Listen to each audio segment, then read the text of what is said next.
জানেন ঈশ্বর কেন আমাদের হৃদয়ে অবস্থান করে? একদিন ভগবান গভীর চিন্তায় মগ্ন হয়ে গেলেন। তিনি অনুভব করলেন যে মানুষ যখন কঠিন সমস্যার মধ্যে, কঠিন পরিস্থিতির মধ্যে পড়ে, তখনই আমার কাছে এসে তার কষ্টের দুঃখের কথা জানায়।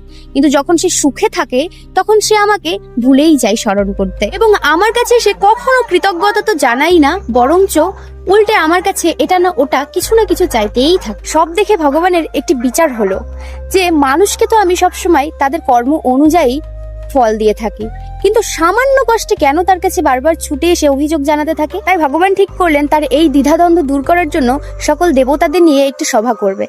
তারপর সভায় গিয়ে যখন এই প্রশ্নটি জানালেন, তখন সর্বপ্রথম গণেশ তাকে উত্তর দিলেন, প্রভু আপনি হিমালয়ে চলে যান, হিমালয়ে কেউ পৌঁছাতে পারবে না। কিন্তু প্রভু স্মিত হেসে বললেন, তপস্যা ও যোগ বলে মানুষ সেখানেও পৌঁছে যেতে পারবে। তখন ইন্দ্রদেব বললেন, তাহলে আপনি গভীর সমুদ্রের তলে গিয়ে অবস্থান করুন।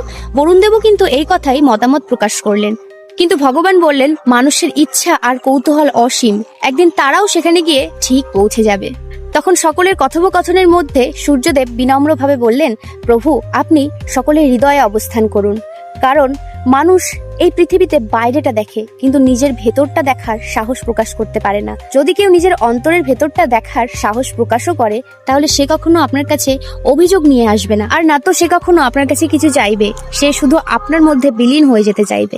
তারপর প্রভুর সেই কথাটি শুনে সিদ্ধান্ত হলো, এইবার থেকে মানুষের হৃদয়ে স্বয়ং ভগবান বিরাজ করবেন। আর বাস্তবে সূর্যদেবের কথাটা কি ঠিক নয় বলুন?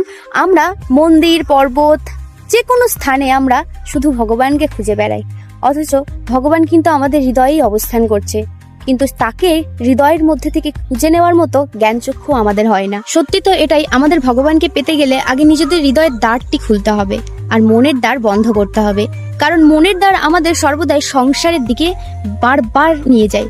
কিন্তু যখনই আমরা মনের দ্বার বন্ধ করে হৃদয়ের দ্বার, অর্থাৎ যেখানে ভগবান বহু দিন ধরে প্রতীক্ষা করছে, সেইখানে আমরা পৌঁছাতে পারবো।